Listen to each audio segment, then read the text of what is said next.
mvuye he, ndi he, nderekeza he. Icyo wakwigira ku mateka y'urugendo rw'ubuzima bwawe. Duhereye ku mwana ukiri mu nda ya nyina, abahanga mu byerekeye iby'ubumenyamuntu bavuga ko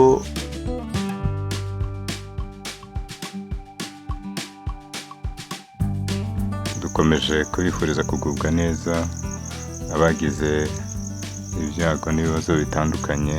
Turabihanganishije mu bihe murimo kandi tubifurije kubona imbaraga zo kubisohokamo neza ndetse no kwihangana.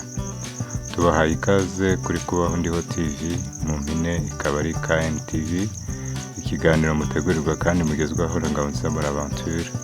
Nkaba mfite inararibonye n'impuguke mu mitekerereze n'imirebere bya muntu. Kuri uyu murongo wa KN TV tubagezaho ibiganiro bikora ku buzima bw'imitekerereze, ibibazo duhura nabyo n'uburyo tubana nabyo, impamvu zabyo zimbitse, uburyo bidukomeretsa, uburyo bihindura imyitwarire n'ingaruka bitugiraho, no kurebera hamwe uburyo twakwishakamo ibisubizo. Iki gice cya mbere cy'ibi biganiro tuzaganira gifite insanganyamatsiko ivuga kwisobanukirwa, izaba igabanijemo ibiganiro bizadufasha kwisobanukirwa abo turi bo uyu munsi, icyo wakwigira ku mateka y'urugendo rw'ubuzima bwawe, no gufata icyemezo cyo kubakira ku byiza byayaranze, ushaka n'ibisubizo ku bikomere byagiye bikugiraho ingaruka, ndetse aba wowe ubwawe cyangwa n'abandi, baba abo mu muryango cyangwa kominote ubamo, ugafata icyemezo cyiza kiganisha mu cyerekezo cy'impinduka nziza. Muri iki gice cyo kwisobanukirwa tuzahera ku kiganiro cya mbere kivuga ngo mvuye he, ndi he, nderekeza he.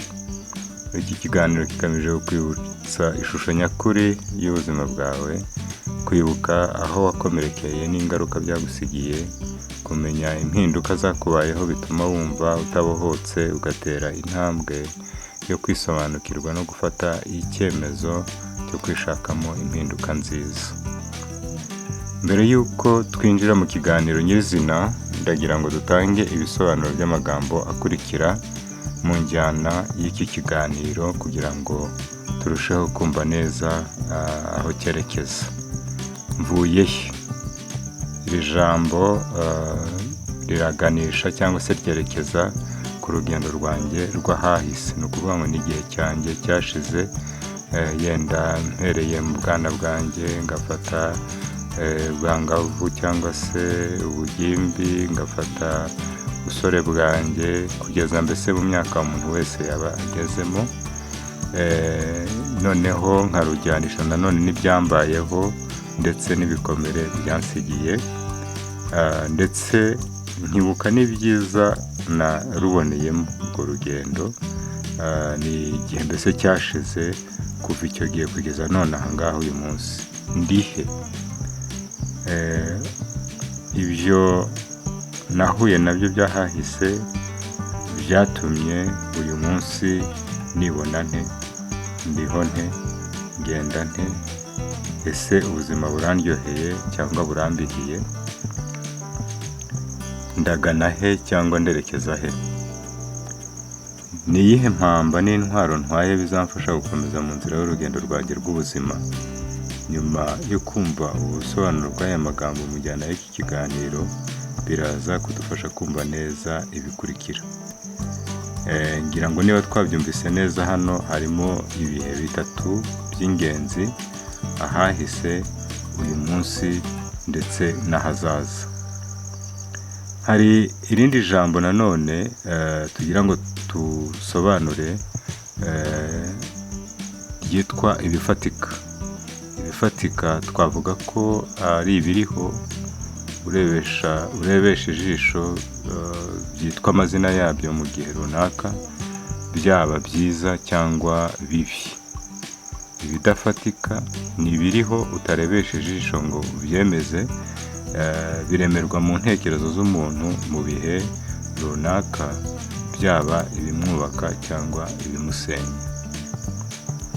Mvuye he, ndi he, ndagana he? Tugarutse kuri bya bihe bitatu nanone, ari nabyo tugiye kuganiraho kuko nibyo bigize umuntu wa none cyangwa se wa nonaha, ari njye cyangwa wowe ukurikiye ikiganiro. Kuri uyu mubumbe w'isi twese dutuyeho, uyiriho wese yayibonyeho nta mahitamo agize rwose. Uburyo yayigezeho, uburyo yavutsemo, umuryango yavutsemo, aho yavukiye, uko yakiriwe, byose yabimenye abisobanuriwe n'abo yayisanzeho. Nko kuvuga ngo nta ruhare na rukeya umuntu yagize kugira ngo ashobore kuba ariho uyu munsi cyangwa se yarageze kuri iyi si. Icyiciro icyo ari cyo cyose, imyaka waba ufite iyo ari yo yose, wibonye kuri iyi si nta mahitamo na makeya wowe ubwawe wabigizemo. Niba rero narayigezeho cyangwa warayigezeho ugahabwa impundu, niba uwayigezeho yaravutse mu buryo umuco utemera, urugero nk'umwana wavutse ku mubyeyi utagira umugabo, kuza atifuzwa, nk'umwana wavutse ku mubyeyi wafashwe ku ngufu cyangwa wavutse nyina agahita apfa, uwavutse ku mukobwa utarashaka, uwatoraguwe ababyeyi be adashobora kubabona uwamubyaye yamutaye. Ibyo byose twibuke ko nta ruhare uyu mwana yabigizemo, ntiyashoboraga no kubyibuza, yisanze ari ku isi byabaye. Ubundi umuntu uvutse wese yakagombye kwishimirwa, kuko kutishimirwa kwe biva ku myumvire n'imirebere y'abo asanze, bishingiye ku muco wabo utamuha agaciro kangana n'ak'abandi bana baba baravutse mu buryo isi yemera cyangwa bwifuzwa.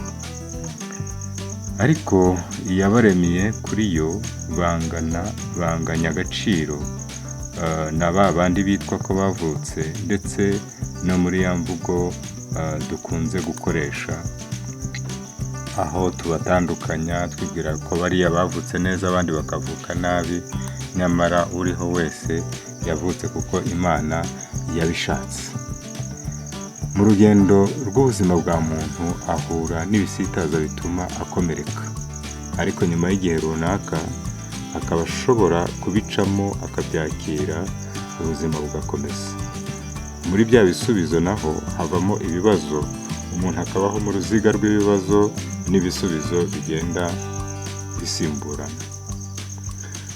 Umuntu wese yishimira ko iyo ahuye n'ibibazo akanabibonera ibisubizo, yumva muri we asa n'uzamuka ingazi cyangwa urwego rw'ubuzima, cyane iyo ari ibisubizo by'ibibazo by'ibifatika, nko kwiga agatsinda neza, gushaka akazi ukakabona, kwikura mu bukene bukabije n'ibindi bijyanye no gukora ukabona umusaruro wifuzwa, ku buryo n'ababibona bemeza ko hari aho uvuye n'aho ugeze heza, ndetse ko n'icyerekezo cy'ahazaza gifitiwe icyizere, kandi ukaba wakwigirwaho byinshi ndetse ukagirirwa n'icyizere na benshi. Ku rundi ruhande hari igihe ibibazo biza ari nk'ibibazo byaba ari ibifatika cyangwa se ibidafatika, bigafata umwanya mu ntekerezo za muntu kandi bikamuremerera pe. Akenshi biba biva ku bikomere by'ibyamubayeho aba yananiwe kwakira. Tuzi neza yuko muri uru rugendo rw'ubuzima buri wese kuri iyi si idasakaye ashobora guhura n'ibibazo bimukomereye cyane, akananirwa ndetse no kubyakira. Ibyo bituma ahindura imyumvire n'imirebere ku bibazo, cyangwa ku bibazo bye bikaba byatuma ahindura n'imyitwarire. Iyo byagenze bityo aba atanga impuruza ko akeneye ubufasha kugira ngo abashe kubisohokamo. Ibi biganiro rero bigamije kurebera hamwe ibibazo uhura nabyo, impamvu zabyo zimbitse, ibikomere byagusigiye, ingaruka byaguteje wowe ubwawe, umuryango n'isi ubamo, abaturanyi na kominote ubamo, no kurebera hamwe uburyo wakwishakamo imbaraga zo guhangana no kubana n'ibyo bibazo, ukabyibuka ariko bitagukomeretsa cyangwa ngo bigusenye. Mu buzima bw'umuntu uwo ari we wese afite ukuntu yumva hari umuryango cyangwa se umuryango we wakabaye kuba umeze, cyangwa se umuryango ashobora kuba yifuza. Muri rusange umuryango wifuzwa mu buzima busanzwe umuntu wese yishimira kugira cyangwa kuba mu muryango, kuko ari wo akuriramo, ni wo umuba hafi mu gihe agize ibibazo, ni wo yigiramo kubaho, ubwenge, ubumenyi n'imibabaro, umutekano n'ubwisanzure n'ibindi, ku buryo iyo amaze igihe hanze yawo ni wo bwa mbere akumbura akishimana n'abo asanze nabo bakamwishimira. Umuryango nanone tuwufata nk'igicumbi cy'imikurire y'umwana, ni naho aremerwa imico, imyitwarire, ikinyabupfura, gukora imirimo itandukanye, imibanire n'abandi n'ibindi wakongeraho. Uko byamera kose rero, mu buzima busanzwe umuntu wese yakagombye kugira umuryango avukamo, nubwo bibabaje rimwe na rimwe ko hari igihe ushobora gusanga hari abana bavuka ntibamenye abo bakomokaho. Iyo witegereje ukareba imibereho y'umuryango muri iki gihe, ubirebeye ku babyeyi, ku bana mu byiciro by'imyaka bitandukanye, usanga abo bibona mu muryango umwe, ariko nanone buri wese agira urugendo rwe bitewe n'ibikomere asangiye n'abandi cyangwa ibye byihariye, ariko akabyitwaramo bitandukanye n'abandi, kubyakira cyangwa kunanirwa kubyakira. Iyo adashoboye kubyakira, hakurikiraho guhinduka kw'imyitwarire gushobora kubonwa na buri wese, ndetse abantu bakakubaza bati, ko tubona warahindutse, byaba byaratewe n'iki? Rimwe na rimwe hari igihe adashobora kubisobanukirwa no kubisobanurira abandi, ariko ugasanga yinjiye mu buzima bumubihiye kandi bugaragarira nabi n'abandi bamuzi. Hari igihe yakwitabwaho n'abamwegereye akaba yabisohokamo, cyangwa nawe ubwe akaba yageraho amenya ikibimutera, akishakamo imbaraga zo kubisohokamo no kubana nabyo bitamwangije. Ku rundi ruhande rubabaje, hari igihe imyumvire n'imirebere ye ibiha uburemere bukabije bikamutsikamira. Iyo atagize abamufasha ngo abihe ibisobanuro bigabanya uburemere bwabyo, ubuzima bumubera bubi, umuntu akabaho nta mutekano, nta mahoro y'imbere, nta cyizere yifitemo cyangwa agirira abandi, imijinya myinshi, ibyiyumviro by'igisuzuguriro n'ibindi bikarema muri we imibereho mibi kuri we, haba uburyo yibona cyangwa abona abandi, umuryango, abo bakorana n'isi muri rusange, mu buryo butari bwo, akaba ari byo umutima we uhora urega ku mibereho mibi afite. Ibi bituma rero ashakira ibisubizo aho atariho, gucana umubano n'abatekereza ko bagize uruhare mu bibazo bye, guhindura imyitwarire no kwishora mu biyobyabwenge, cyane mu rubyiruko, imibanire mibi y'abashakanye, amakimbirane, gutandukana hagati y'ababyeyi n'abana, ubugizi bwa nabi ndetse bishobora no kugeza ku bwicanyi, kwigirira cyangwa kugirira abandi nabi, n'ibindi byinshi tutarondora ngo turangize. None ibi byose tumaze kuvuga byaba bituruka he?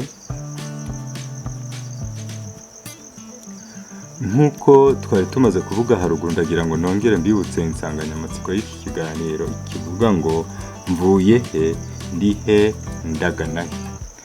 Iki gice cy'aho ibi byose bituruka tukirebera mu bice bitandukanye bw'ubuzima bw'umuntu, kuva nyina amutwite n'ibikomere agenda ahura nabyo mu rugendo rw'ubuzima bwe, guhera avutse kugeza akuze cyangwa se ashaje. Reka duhere igihe umwana akiri mu nda ya nyina. Duhereye ku mwana ukiri mu nda ya nyina, abahanga mu byerekeye iby'ubumenyamuntu bavuga ko umwana ukunzwe abyumvira mu nda ya nyina akagubwa neza. Niyo mpamvu batanga inama ko umubyeyi utwite aba akwiye kwirinda guhangayika cyane kugira ngo umwana atazavukana ibibazo nk'ubwoba, kwikanga, gushikagurika, gucamo ibitotsi, kurira cyane kandi kenshi nta mpamvu igaragara, umushiha, gutinya amajwi y'abantu basakuza n'ibindi.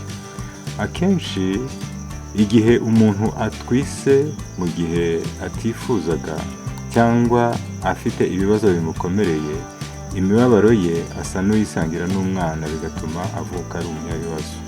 Twibutse ko no kugera ku isi ubwabyo bimuhungabanya, ariko kuko aho aba avuye haba hari umutekano. Iyo arize, ababyeyi bavuza impundu ko ari muzima, ariko mu myumvire ye aba akozweho n'impinduka zibaye kuri we. Aho ageze hatandukanye cyane n'aho yari ari, nko kumva imbeho, gukurura umwuka atangiye guhumeka akoresheje izuru, inzara ikaza agomba konka akoresheje iminwa ye, kumva amajwi amusakuriza, umutekano ugasa n'ubuze. Ibyo biba umwanya muto agatangira kwimenyereza ubuzima yinjiyemo. Mu yandi magambo, ibibazo bya muntu bitangira umwana akigera ku isi bigakomeza. Icya kabiri twavuga uburere bwa wa mwana umaze kuvuka. Ubwo niwe dukomeje kuganiraho. Cyane cyane turavuga kuri wa mwana n'ubundi uvutse ku mubyeyi ufite ibikomere by'ubuzima cyangwa se wananiwe kubyakira. Iyo havuzwe uburere, bukubiyemo ibyangombwa umwana akeneye ku mubiri: kumuha umutekano, kumuha urukundo nyarwo, kumutoza kumenya uko abandi abana n'abandi, kumucyaha aho biri ngombwa, kumwereka ibibazo bimwugarije igihe atabashije kubisobanukirwa, kumuhuza n'isi ku bundi bumenyi. Uko agenda akura, ibyo byose bikamwubakamo ubumuntu. Dukomereje kuri uyu mwana uvutse nyina akomeretse, biragoye ko abona uburere buhagije. Igihe ageze ku isi, ababyeyi bari mu makimbirane, bahora barwana, imibanire mibi, umwana arahazaharira cyane. Yandika ku bwonko bwe amakuru atibagirana cyangwa gusibangana. Ibyo abumvana n'ibyo babonana nawe abigira ibye, akaba ashobora kuzaba nkabo.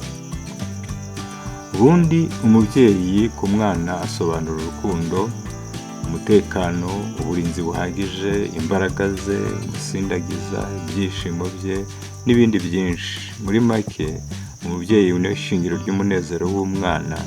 Ndetse iyo umwana arize bitewe no kubona umubyeyi yamusize, burya aba ashaka kuvuga ko kutamubona hafi ye bimuhaniriza no kurimbuka kwe, cyangwa se kutagira ubuzima bwuzuye. Umwana rero asoma vuba mu mubyeyi we imibabaro, ku buryo ashobora no kumubaza ati: ni iki cyakubabaje mama? Iyo yishimye, umwana nawe ahita yisanga muri bya byishimo. Hari igihe rero, dufatiye urugero kuri uyu mubyeyi ukomeretse, atanga uburere bw'icyo yita ko ari ingenzi kuri we, nko kugaburira umwana, kumwambika, kumusinziriza, bikagarukira aho.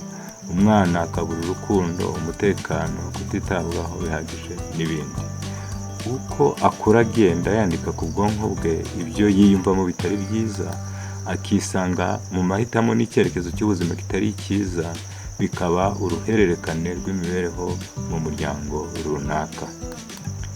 Icya gatatu, ubwo tumaze kubona kuri bwa burere bw'umwana, noneho hiyongeraho ibindi bikomere mu rugendo rw'ubuzima bwe.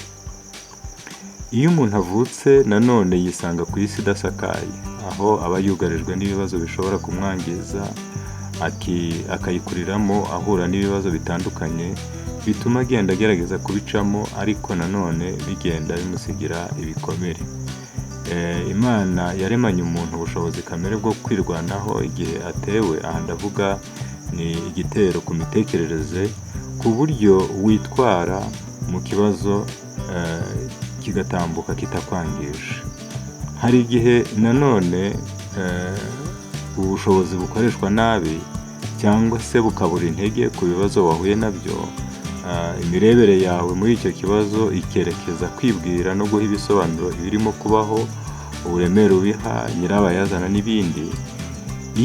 Iyo mirebere yabihaye uburemere butagishoboye kwihanganirwa, cyangwa inzira zose wagerageje zananiranye, nibwo cya gikomere gishobora kukugiraho ingaruka.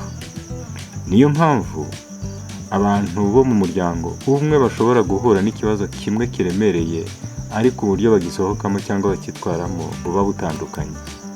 Bamwe bakabisohokamo nk'ibitabavunnye cyane, abandi bikabaremerera cyane. Birumvikana ko abo biba byaremereye cyane ari naho bigiraho ingaruka nyinshi. Ku by'ubuzima busanzwe, ahangaha cyane cyane tugiye kwibanda ku mpinduka zitunguranye ku buzima buganisha habi. Iyo turebye rero mu buzima busanzwe, umuntu wese aho ava akagera ashaka kubaho neza. Kubaho neza abantu benshi tubyumvira mu kubona iby'ibanze nk'icumbi, ibyo kurya, imyambaro, ubuvuzi, ubushobozi bwo kwishyura amashuri, ingendo aho bibaye ngombwa, kubahwa n'ibindi. Mu buryo bwa rusange, ibi byose biboneka umuntu afite ibyo akora bimutunze, yaba yikorera cyangwa akorera abandi. Kubikorera, hari igihe umuntu ashobora kugira igihombo, ibyo yakoreye igihe kinini kandi byamuvunnye kubigeraho, akabitakaza mu mwanya muto cyane kubera impamvu zitandukanye kandi zitamuturutseho, zirimo impanuka kamere, intambara, ubuhunzi n'ibindi. Ibyo bituma imibereho umuntu yari yaramenyereye mu buzima bwe n'abo ashinzwe ihinduka cyane, agasa n'uwibuze, akabura icyo abikoraho. Byanze bikunze rero bimusigira ibikomere, kandi ntabwo byoroshye gusubira mu mwanya wabyo mu gihe gito. Hari n'igihe bitakunda rwose ko abigeraho. Ku batakaje umurimo, bisobanura gutakaza ubushobozi bwo kwita ku bo yari ashinzwe mu byo bakeneye. Ubuzima n'imibereho bigahinduka nabi, kandi bigasigira umuntu ibikomere, bikabushyira mu buzima bwo kwiheba. Birashoboka kandi ko umuntu ashobora kurwara indwara ikomeye ntabe agishoboye gukorera umuryango we. Ashobora no kugira n'impanuka n'ibindi tutarondora aha ngaha ngo turangize. Izi mpinduka ku buzima zose ziri mu byo umuntu utarahuye n'ibindi tumaze kuvuga haruguru zikamusigira ibikomere, kandi bikagira n'ingaruka ku buzima bwe. Ku byerekeye imibanire, kubemera ko Imana yaremye umuntu, bazi neza ko yamuremeye gusabana n'abandi. Uko umuntu akura, niko agenda ahitamo inshuti abana nazo, agendana nazo kuva mu bwana kugeza umuntu ashaje. Birashoboka ko kubera guhinduranya aho gukorera, aho gutura n'ahandi aho ariho hose ageze, yifuza kugira uwo yisangamo baganira bagasabana. Muri urwo rugendo hari abadusiga natwe tukabasiga, hari abatwibagirwa natwe tukabibagirwa, hari abo duhemukirana, hakaba n'abo dutandukanwa n'urupfu. Muri rusange, uko umuntu agenda akura, hari igihe kigera akumva agomba gushaka uwo bazabana, akubaka urugo rwe, yaba umuhungu cyangwa umukobwa. Agashaka uwo bazabana, bazagendana, bagasangira ubuzima, haba mu byiza no mu bibi, bagafatanya, byaba byiza bagatandukanywa n'urupfu. Iyo migenzereze nta handi ituruka usibiye gushyira mu bikorwa icyo Imana yashyize mu nyokomuntu, cyo gusabana, gufatanya mu bihe bigoye, no kugira umwandu w'abagukomokaho, kandi bakabaho mu muryango unezerewe.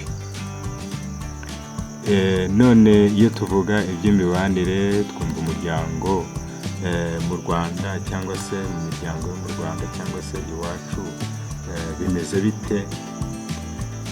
Mu Rwanda, Migeprof iherutse gutangaza icyegeranyo cyerekanye mu mwaka wa 2019 ko ingo zisaga 9,000 zatandukanye mu buryo bwemewe n'amategeko. izitaratandukanye zirimo amakimbirane twumva mu makuru, abagabo bisha abagore babo, abagore bisha abagabo babo, ihohoterwa rikomeye mu ngo. Ibi tubibonera mu baturanyi, ntabwo ari ibyo gushakisha, abavandimwe n'inshuti turabyumva hirya no hino. Ibi biteye inkeke aho buri wese bisa naho byamutera ubwoba. Icyakabaye umunezero kirashidikanywaho na benshi mu mitekerereze ya muntu, mu byiciro by'imyaka bitandukanye kandi mu nzego zose imiryango ibarizwamo. Ibi bifite ingaruka ki ku bashakanye? Bigira ingaruka ku bashakanye zikomeye, zirimo kubaho ubuzima budafite icyerekezo, abana barahazaharira cyane, bikabagiraho ingaruka mu gihe bibaye no mu gihe kirambye, ndetse bitewe n'ibyo babona hari n'abafata umwanzuro wo kutazubaka ingo zabo, abandi bagahunga ingo zabo bitewe n'uko babona imibereho y'imiryango iteye agahinda. Ibi ngibi uzabisanga no mu rubyiruko. Hari abo ushobora kubaza iki kibazo bakakubwira yuko rwose nta mpamvu yo gushaka urwo rugo. Murumva yuko rero ibyerekeranye no gukomeza kubaka umuryango kugira ngo umunyarwanda ukomere, biragenda bisa naho bibonwa ukundi, cyane cyane n'urubyiruko. Kandi twibuke yuko urubyiruko ari rwo mbaraga z'ahazaza, haba uyu munsi ndetse n'ahazaza h'igihugu cyacu. Iki rero ni ikibazo gikomeye isi ikwiriye kwitaho, ndetse no kureba uburyo ahari inzira zose zishoboka abantu bashobora kugaruka mu murongo ukwiye. Ikindi cya gatanu twavuga ni gushaka kubaho uko isi idutwaye. Ahangaha twavugamo nko gushaka kubaho bidashingiye ku bikenewe n'ubushobozi buhari, ahubwo bishingiye ku bigezweho isi yamaze gushyira ku isoko, cyangwa se igenda ishyira ku isoko buri munsi. Kwigereranya n'abandi kugira ngo isi ikwemere, kubiharanira bigatuma umuntu ahangayika akaba nyamwigendaho. Bigira ingaruka ku mutekano muke w'imbere ushingiye ko umuntu yiruka ku byo adashyikira, kandi bihora bihindagurika. Umuntu agahora nta munezero yifitemo kubera ibyo byuho bigenda byirema mu rugendo rw'ubuzima bwe. None muri uru ruziga rw'ibibazo, mu rugendo rw'ubuzima bwawe waba wibona hehe? Muri ibi bice bitanu tubonye, ni hehe ushobora kuba wibona? Niba ntaho wibona uyu munsi, waba uri umunyamugisha rwose. Niba ufite aho wibona ukaba wariyubatsemo imbaraga zo kubana nabyo bitakwangije mu myumvire no mu mirebere yawe, nabyo ni byiza cyane. Wakomeza kwishakamo imbaraga no ku bindi byavuka igihe icyo ari cyo cyose, ndetse ukaba wakomeza n'abandi. Niba kandi waragezweho na kimwe mu bice twavuze haruguru, ni ukuvuga ngo ushobora kuba waravutse rwose neza, ababyeyi bakakwitaho cyane, ndetse bakaguha n'uburere bwiza uko babishoboye, ariko ukaba warahuye n'ibikomere mu rugendo rw'ubuzima bwawe, cyangwa se ukaba warahuye n'impinduka zitunguranye ku buzima buganisha habi, ari bya bindi twavuze byo kuba watakaza imirimo, kuba watakaza ubutunzi bwawe mu gihe gito n'ibindi. Bikaba bishobora gutuma ugira umutekano muke w'imbere muri wowe, ndetse bikaba byagira ingaruka ku byerekeranye n'imibanire yawe n'abandi, uhereye ku uwo mwashakanye ndetse n'ab'umuryango. Ari byo twabonye ko bigira ingaruka no kuri sosiyete nyarwanda muri rusange, dukurikije ubushakashatsi bwagaragajwe hariya. Cyangwa se kwirukanka ku byo tudashyikira, bya bindi byo gushaka kubaho uko isi idutwaye. Niba hari ibyo wahuye nabyo, kimwe muri byo ukaba ubona hari aho cyakwangije, rero ukwiriye gutekereza yuko hari icyo ukwiriye gukora, kandi ukareba inzira zatuma ushobora kubisohokamo neza, kuko kwimenya naho kumenya aho wakomerekeye ari ikintu cy'ingenzi cyane, no kumenya impinduka zabaye ku myitwarire yawe bishingiye kuri icyo cyakubayeho. Rero niba waragezweho na kimwe muri biriya twavuze haruguru bikaba byaragusigiye ibikomere, ukaba wumva wikoreye umutwaro utuma ubuzima bwawe budakomeza neza, butakuryoheye, imyitwarire yawe ikaba yarahindutse, utekereza ko nyirabayazana yaba ari nde? Ni iki wumva wakora ngo ubisohokemo? Gerageza kwiyumva no kwisobanukirwa uko uri, ntutinde wirenganya ku hahise, ahubwo urebe n'uruhande rwiza ko uri ikiremwa gitangaje, ko wifitemo impano n'ubushobozi.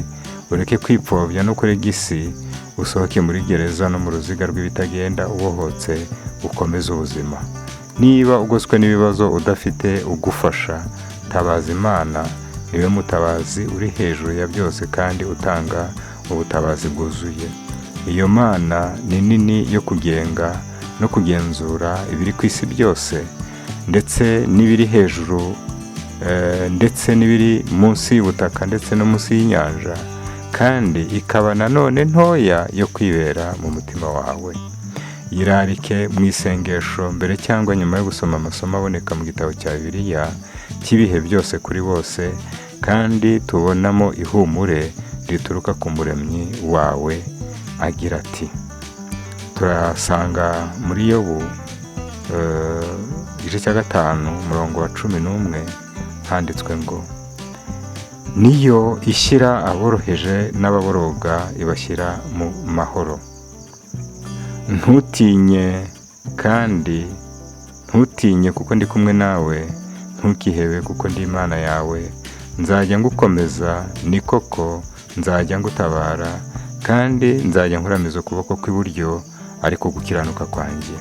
Aya magambo aboneka muri Yesaya 41 umurongo wa 10. Abaroma 15 umurongo wa 13 naho hakavuga ngo, Imana nyir'ibyiringiro ibuzuze umunezero wose n'amahoro biheshwa no kwizera, kugira ngo murusheho kwiringira mubiheshejwe n'imbaraga z'Umwuka Wera. Imana igusange kandi guhumurize, ubashe kubona ineza yayo ubeho. Komeza gukurikira ibi biganiro bya KNTV, wisobanukirwe neza, ugaruke aho wakomerekeye, uvurwe ibyo bikomere, ukomeze ubuzima kandi ukomeze no kubaho. Nyuma y'iki kiganiro rero kigana ku musozo, wibuke gukanda subscribe ku bakoresha icyongereza na s'abonner ku bakoresha igifaransa, ndetse ubisangize n'abandi ukoresheje link y'ikiganiro igaragara ugifungura umurongo wa KNTV, kugira ngo ujye ubona ibiganiro mu buryo bworoshye kandi bigere no ku bavandimwe bawe, inshuti n'abavandimwe bifuriza neza. Ushobora kandi kuduha ibyifuzo byawe ukoresheje comment kuri iki kiganiro. Komeza kugira ibihe byiza, kandi nkurarikiye gukurikirana ikiganiro cyiza cy'ubutaha kizaba gifite insanganyamatsiko ivuga ngo kubaho ndiho. Ukomeze kugira ibihe byiza.